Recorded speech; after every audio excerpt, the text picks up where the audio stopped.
أعوذ بالله من الشيطان اللعين الرجيم بسم الله الرحمن الرحيم وبه نستعين وصلى الله على سيدنا محمد وأهل بيته الطيبين الطاهرين اللهم صل على محمد وآل محمد وعجل فرجهم. آپ کو خوش آمدید کرتے ہیں اس مباحث میں جو چلے آ رہے ہیں. ہماری بحث اخلاق پر چل رہی تھی. اب تک ہم نے 5 لیکچرز کور کیے ہیں. اس میں ہم نے مختلف چیزوں پر ڈسکس کیا ہے، مختلف عناوین کو ڈسکس کیا ہے، مختلف ٹاپکس کو کور کیا ہے. اخلاق کی ضرورت دین کے اندر، اور اخلاق being one of the 3 pillars of Islam, عقائد، احکام اور اخلاق، اور اس کی کتنی ضرورت ہے اور کیوں.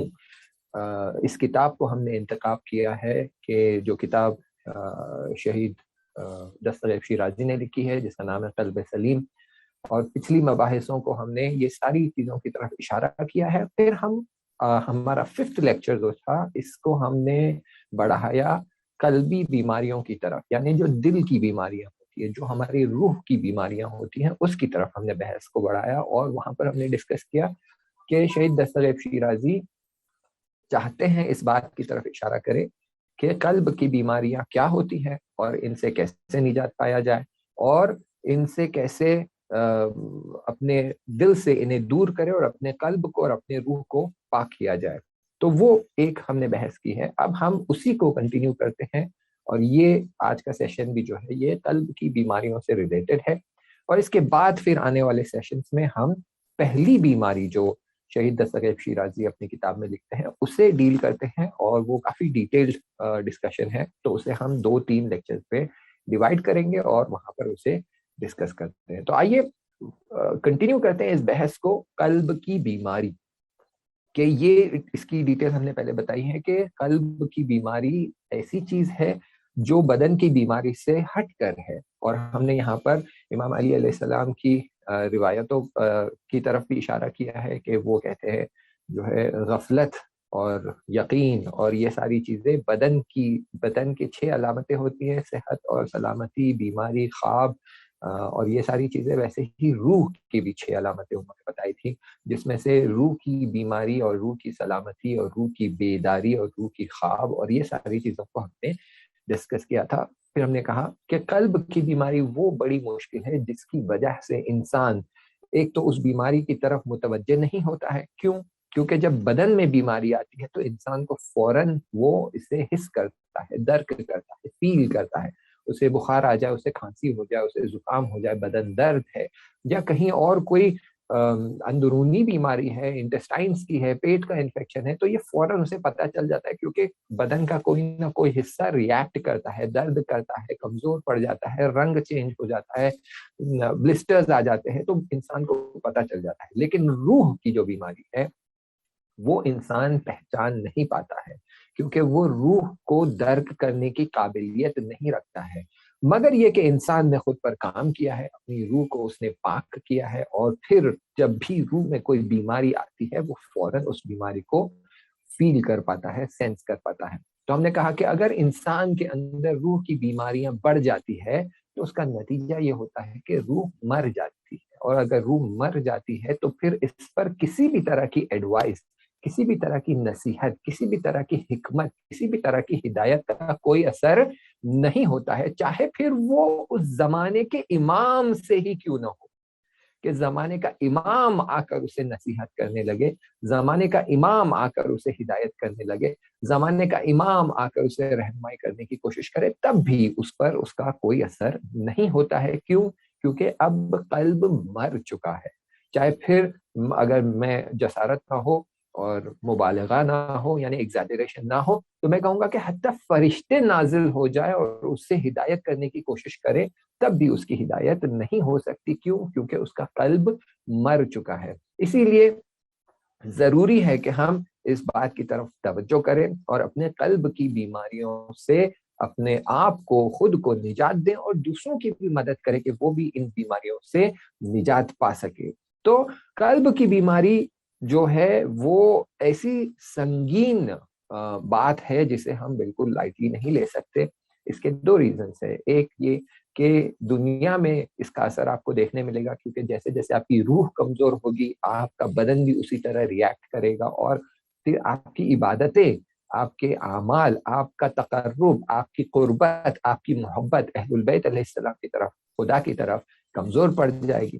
اور یہی بیماریاں قیامت کے دن عالم برزخ میں، اس دنیا کے بعد جو ہیئر آفٹر ہوتا ہے، یا پھر آپ کہہ لیں عالم مادہ چھوڑ کر عالم میٹافزیکل میں آپ چلے جائیں گے، ماورائے طبیعت آپ چلے جائیں گے، جو برزخ کا عالم ہے، جو ملکوت کا عالم ہے، جو جنت اور جہنم والی بات آ جاتی ہے جہاں فرشتے ملائک ہوتے ہیں، وہاں پر پھر یہ بیماریاں جب بروز کرے گی، دکھ کر آئے گی، باہر آئے گی، نظر آئے گی، تو پھر انسان افسوس کرنے لگے گا کہ اے کاش ان بیماریوں کے بارے میں مجھے پتا ہوتا، خبر ہوتی، تو میں اس پر کام کرتا اور اپنے آپ کو پیوریفائی کرتا، تاکہ میں ان بیماریوں سے خود کو بچا سکتا اور اس حالت میں نہیں پھنس جاتا.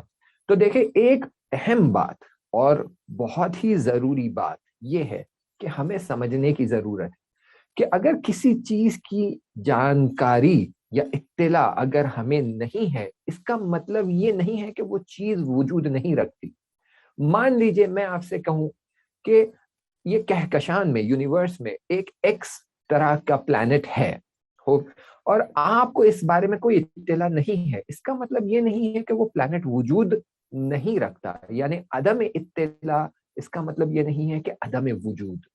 یہ میں کیوں کہہ رہا ہوں؟ میں اس لیے کہہ رہا ہوں تاکہ ہمیں سمجھنے کی ضرورت ہے کہ جو بیماریاں ہمارے روح کے اندر ہے، جیسے ہم نے پچھلی بار اشارہ کیا ہے، حسد ہے، کینہ ہے، اور ہم نے یہ بھی ڈسکس کیا کہ کون سی چیز بیماری میں بدل جاتی ہے اور کون سی چیز پہلا انیشل تھاٹ ہوتا ہے جس کے لیے کوئی سزا اور عذاب نہیں ہوتی، لیکن اسی کو ہم جب بڑھاوا دیتے ہیں تو پھر یہ سزا اور عذاب میں بدل جاتی ہے. تو یہ جو ہماری روح کی بیماریاں ہیں، کیونکہ ہم اس کے بارے میں اطلاع نہیں رکھتے، کیونکہ ہم اسے سمجھ نہیں پاتے، اس کا مطلب یہ نہیں ہے کہ ہماری روح کی کوئی بیماری نہیں ہے. مان لیجئے میں ابھی یہاں بیٹھے بیٹھے آپ سے بات کر رہا ہوں اور میں یہ دعوے سے کہہ سکتا ہوں کہ مجھے میرے روح کی کوئی بیماری فیل نہیں ہو رہی ہے. یعنی ہو سکتا ہے تصور کہ میں نے کبھی کسی کی غیبت کی ہے، ہو سکتا ہے میں نے جھوٹ بولا ہے، ہو سکتا ہے میں نے کسی یتیم کا مال کھایا ہے، ہو سکتا ہے میں نے کسی کو دھوکہ دیا ہے، اور ان سب کے لیے آیتیں اور روایتیں موجود ہیں کہ اگر آپ نے اپنے مومن بھائی کی غیبت کی ہے تو بالکل ایسا ہے جیسے کہ آپ نے اس کا کچا گوشت کھایا ہے، اس کی مردہ لاش کا کچا گوشت کھایا ہے، اور قیامت کے دن آپ دیکھیں گے کہ اس گوشت کے ٹکڑے آپ کے دانتوں میں اٹکے ہوئے ہیں. اگر آپ نے یتیم کا مال کھایا ہے تو یہ بالکل ایسا ہے جیسے آپ نے اپنے پیٹ کو آگ سے بھر لیا ہے. تو اب میں نے یتیم کا مال بھی کھایا ہے، میں نے میرے مومن بھائی کی غیبت بھی کی ہے، لیکن جب میں اپنے آپ کو دیکھتا ہوں تو نہ مجھے وہ آگ کی گرماہٹ محسوس ہوتی ہے، نہ مجھے میرے پیٹ میں وہ جلن اور جو سوزش ہے، جو آگ سے جل جانے کی وجہ سے جو درد ہوتا ہے وہ مجھے فیل ہو رہا ہے، نہ ہی مجھے میرے منہ میں کسی گوشت کا ٹیسٹ آ رہا ہے، نہ ہی میرے دانتوں میں مجھے کچھ اٹکا ہوا نظر آ رہا ہے. اس کا مطلب یہ نہیں ہے کہ میری روح کی کوئی بیماری نہیں ہے. ہمیں یہ کیسے پتا چلے کہ ہماری روح کی کیا بیماریاں ہیں؟ یہ ہم نے پھر سے پچھلے سیشنز میں ڈسکس کیا تھا کہ ایک طریقہ ہے اخلاق کے دائرے میں. وہ طریقہ یہ ہے کہ ہمیں ہر دن محاسبہ کرنا ہوتا ہے. پہلے تو مراقبت کرنی ہے کہ میں کسی اس طرح کی گناہ میں نہ پھنس جاؤں کہ میرے قلب کے بیماریاں بڑھ جائیں. اور اگر میں اس چیز کا خیال رکھتا ہوں اور میں اپنے آپ کو اس طرح کی بیماریوں سے بچاتا ہوں جو کہ جھوٹ ہے، حسد ہے، کینہ ہے، دھوکہ دینا ہے، پیسہ ڈبانا ہے، ہپوکریسی ہے، نفاق ہے، یہ ساری چیزوں سے خود کو بچانے کے بعد بھی دن کے آخر میں مجھے میرا حساب کتاب کرنا ہے، خود سے اپنا حساب کتاب کرنا ہے. کیوں؟ کیونکہ جب میں اپنا حساب کتاب کرتا ہوں تو میں ملائم طریقے سے کرتا ہوں.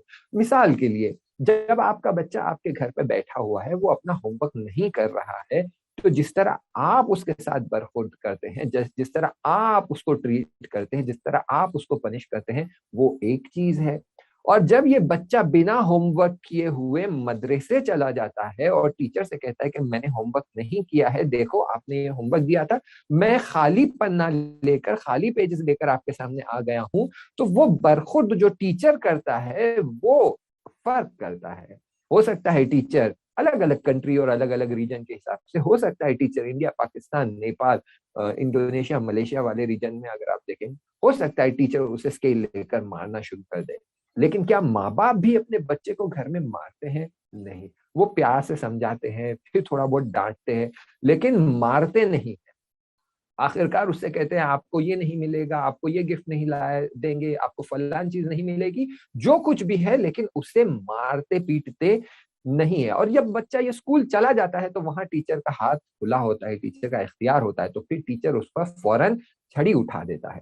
یہی فرق ہے ہمارا خود کا حساب کتاب کرنے میں اور فرشتے جب ہمارا حساب کتاب کریں گے، کہ جب ہم ہمارا حساب کتاب کریں گے تو اپنے ساتھ ملائمت کے ساتھ، نازکی کے ساتھ، مرحمت کے ساتھ، بہت ہی پیار سے پیش آئیں گے۔ مان لیجیے آپ نے کسی دن آپ کی نماز اول وقت نہیں ہو پائی، دیر سے ہو پائی، تو آپ کہیں کوئی بات نہیں، میں کل کوشش کروں گا کہ اول وقت نماز پڑھ لو۔ آج آپ سے کوئی جھوٹ نکل جاتا ہے تو آپ استغفار کر لیں گے، توبہ کریں گے اور کہیں گے کوئی بات نہیں، آج ایک جھوٹ نکلا، کل میں کوشش کروں گا کہ ایک جھوٹ بھی مجھ سے نہ ہو۔ لیکن اگر آپ یہ حساب نہیں کرتے، آخر دن آپ دن کے آخر میں آپ یہ حساب کتاب کیے بنا، یہ سوچے بنا کہ آج مجھ سے کوئی گناہ ہوا ہے، کوئی میں نے جھوٹ بولا ہے، سو جاتے ہیں اور زندگی کو ایسے ہی کنٹینیو کرتے ہیں، تو قیامت کے دن جب اعمال کتاب اعمال و نام اعمال کھولا جائے گا، تو وہاں ہر جگہ جہاں پر ہم نے جھوٹ بولا ہے، کسی کا کچھ نقصان کیا ہے، وہاں پر ہمیں ہرجانہ دینا ہوگا اور وہاں کوئی ڈسکاؤنٹ نہیں ہوتا ہے۔ تو یہ بیماریوں سے بچنے کا طریقہ یہ ہے کہ ہم خود اپنا حساب کتاب کریں۔ تو اس حساب کتاب کے ذریعے ہمیں پتہ چلتا ہے کہ ہماری روح کی بیماریاں کیا کیا ہے۔ آئیے میں آپ کو ایک چھوٹا سا طریقہ بتاتا ہوں تاکہ آپ کو پتہ چلے کہ روح کی بیماریاں کیا ہے اور کیسے ان کا حساب کتاب کیا جائے تاکہ اس سے بچ سکے، کیونکہ روح کی بیماریاں بدن کی بیماریوں سے زیادہ سختر ہوتی ہے اور روح کا مریض ہونا بدن کے مریض ہونے سے زیادہ بدتر ہوتا ہے۔ جو طریقہ ہم کو ہمارے اساتید نے بتایا ہے، اخلاق کے اساتید جو تھے، جو طریقہ انہوں نے بتایا ہے، میں آپ کو وہی طریقہ بتا رہا ہوں۔ اگرچہ پہلے کچھ سیشنز میں اس طرف اشارہ ہوا ہے، لیکن ہم جو ہے اس کو آج تھوڑا سا اور ڈیٹیل میں دیکھتے ہیں کہ کیسے حساب کتاب کیا جائے۔ طریقہ جو ہے جو ہمیں بتایا گیا وہ یہ کہ سونے سے پہلے ایک کتاب آپ اپنے پاس رکھیں، اور یہ کتاب آپ اس پر جو ہے یہ آپ کی پرسنل کتاب ہے۔ دیکھیں مارکیٹ میں کتابیں ملتی ہیں جو قفل کے ساتھ ہوتی ہے، کچھ ڈائریز ہوتی ہیں جو اس پہ چھوٹا سا قفل لگا ہوا ہوتا ہے، کھولا نہیں جا سکتا، یہ چابی کے ساتھ ہوتا ہے، تو یہ چابی آپ اپنے پاس رکھیں، یا پھر آپ ایسے ڈراور میں رکھ لیں جس کو آپ خود قفل کریں اور کوئی اسے کھول نہ پائے۔ کیوں؟ کیونکہ اس میں آپ کے پرسنل ڈیٹیلز ہے، پرسنل وہ قلب کے امراض اور وہ راز اور وہ بیماریاں لکھی ہوئی ہے کہ آپ نہیں چاہتے کوئی اور پڑھے۔ تو نہ شوہر کو حق ہے کہ وہ اپنی وائف کی یہ کتاب کو پڑھے، نہ وائف کو حق ہے کہ وہ اپنے شوہر کی یہ کتابیں پڑھے، نہ والدین کو حق ہے کہ وہ اپنی اولاد کی یہ کتابوں کو پڑھے، مخصوصاً اگر وہ اس میں اپنے جو ہے اعتراف کر رہا ہے، کنفیس کر رہا ہے کہ آج مجھ سے یہ غلطی ہو گئی، خدایا تیری بارگاہ میں تیرے اور میرے بیچ میں یہ بات ہے، تو ستار العیوب ہے، تیرے سامنے میں اعتراف کر رہا ہوں، تیرے سامنے میں آ کر اپنے گناہ کو کنفیس کر رہا ہوں اور اس کی معافی مانگ رہا ہوں۔ تو یہ ایک کتاب آپ کے پاس ہونی چاہیے، چھوٹی پاکٹ ڈائری، آپ چاہے تو اس پر لکھ دیں کہ اس کتاب کو کتاب کے مالک کی اجازت کے بغیر پڑھنا شرعاً حرام ہے۔ تو اس سے یہ ہو جائے گا کہ اگر کوئی جان بوجھ کر کھول کر پڑھتا ہے تو اس کی کتاب اس کے نام اعمال میں حرام لکھا جائے گا اور قیامت کے دن اسے اس کا جواب دینا ہوگا۔ اب آپ یہ کتاب مینٹین کریں اور اس میں خالصانہ پوری طرح بنا ڈرے بنا سوچے وہ ساری باتیں لکھیں جو آپ کے اندر کی باتیں ہیں۔ چاہے تو آپ پھر موبائل میں ایپ مینٹین کر لیں، موبائل میں نوٹس کے ایپس آتے ہیں جس کو آپ لاک کر سکتے ہیں، آپ اپنا پن الگ سے رکھ سکتے ہیں، آپ اپنا فنگر پرنٹ رکھ سکتے ہیں، جسی بھی انداز میں کوئی ایک جگہ آپ مینٹین کریں جس کا ایکسس صرف آپ کو ہو اور کوئی اسے ایکسس نہیں کر سکتا ہے۔ اب وہاں پر آپ آئے اور آپ کے دن بھر کے اعمال آپ وہاں پر لکھیں، مخصوصاً وہ اعمال جو خلاف احکام الہی ہے۔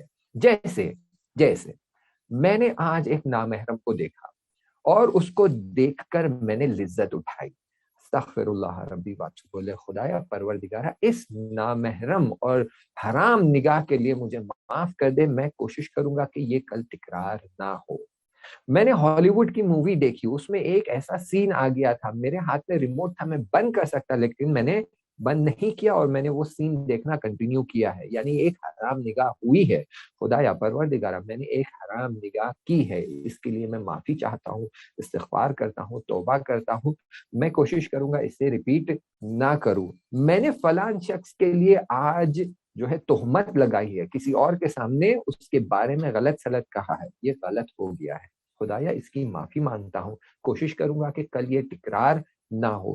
یہ چیزیں آپ یہاں لکھیں اور اپنے ذہن میں اس کے لیے استغفار کرے، توبہ کرے. توبہ کرنے کی بھی بات آگے آئے گی کہ توبہ صرف زبانی نہ ہو، توبہ قلبی ہونا چاہیے. کیوں؟ کیونکہ بیماری بھی قلبی ہے. تو قلب سے حقیقتاً واقعاً پشیمانی کے ساتھ، ریگریٹ کے ساتھ، ریمورس کے ساتھ آپ واقعاً خدا کی بارگاہ میں توبہ کریں اور خدا سے توبہ کریں کہ خدا یہ غلطی ہو گئی ہے، نفس میری جو ہے قوی تھی، میں ابھی تک اپنی نفس پہ قابو نہیں پا سکا ہوں، تو میری مدد فرما کہ میں ان گناہوں سے خود کو بچا سکوں. دل میں کسی کے لیے کینے کا برا خیال آ گیا، حسد والا برا خیال آ گیا، بلکہ کسی ایسے شخص کے بارے میں جو نامحرم ہے اور آپ سے کوئی ریلیشن نہیں ہے، اس کے بارے میں نامناسب خیال آ گیا ہے. یہ خیالی گناہ ہے کہ آپ نے ایک شخص کے بارے میں نامناسب خیال آپ کے ذہن میں آ گیا ہے اور آپ اس خیال کے ساتھ جو ہے لذت اٹھاتے رہے ہیں. تو پھر لکھے کہ میں نے آج کسی کے بارے میں نامناسب باتیں سوچی ہے اور اس باتوں سے میں نے لذت اٹھائی ہے. خدایا میں کوشش کروں گا کہ اپنے خیالوں پر بھی میں کنٹرول کروں، تاکہ یہ خیالوں کی وجہ سے میری روح کمزور نہ ہو جائے اور شیطان کے وسوسے میں نہ پھنس جائے. میں نے آج ماں باپ کی اجازت کے بغیر ان کے تجوری میں سے، ان کی الماری میں سے، ان کی پرس میں سے مان لیجئے جو ہے 100 روپے لیے ہے، 50 روپے لیے ہے، 20 روپے لیے ہے اور باہر جا کر میں نے آئس کریم کھا لی، چاکلیٹ کھا لی. تو میں نے گھر میں سے خود پیسے چرائے ہیں.